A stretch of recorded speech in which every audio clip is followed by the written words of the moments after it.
The game Alundra opens up with the main character, Alundra, feeling a little bit restless aboard the ship he's traveling upon, so he decides to take a nap. During this nap, he is approached by an ancient wizard named Lars, who tells him that he is the Great Releaser, and that he needs to battle an ancient demon that has escaped its 1,000-year slumber.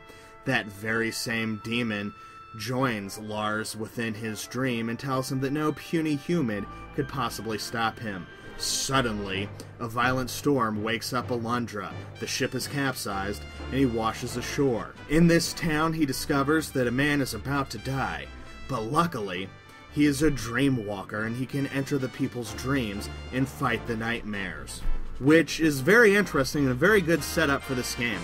Many of the quests and dungeons take place within the dreams and nightmares of the characters you encounter throughout the game, which I found to be interesting and kind of unique. Instead of just going into, Cave 47A, you're entering the minds of the people that you're helping, which offers a lot of interesting backgrounds and enemies to fight. The gameplay and controls are very smooth. Whether you're playing on your PlayStation 3 or your PlayStation Portable, the game doesn't rely on analog control, so there's absolutely no worries there if you're playing on a PlayStation Portable, which is how I played the brunt of the game. And I preferred the mobility and being able to take the game and, most importantly, put it into sleep mode at any moment.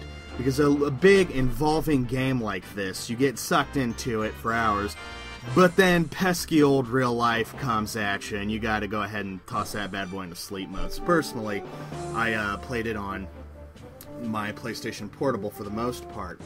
This game was released by Monkey Paw Games. It's on the PlayStation Store for $5.99, which is an incredible value for the amount of game that you're getting. Now, having had a chance to look at this gameplay, you may be noticing that it looks an awful lot like a game called Landstalker for the Sega Genesis. That's because this game was originally developed by Matrix Software, which is a company formed by several ex-employees of Climax Entertainment, the makers of Landstalker. A lot of people consider this to be a spiritual successor.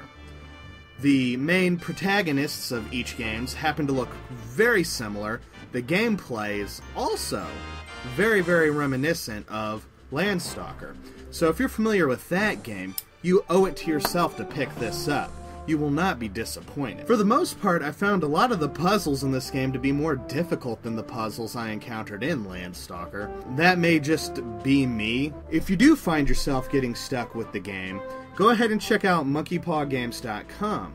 They have a section for each of the games that they have out, and frequently there will be tips and strategies for the more common problem areas that people run into, which I do find to be really nice that the publishers of these PSN games are going out of their way to help people that are getting stuck. That's just, it's nice, and I appreciate that. So be sure to check that out if you're having a problem. The bottom line is, if you like action-adventure games, puzzle solving, and awesome video games, you should definitely grab Alundra off the PlayStation Network.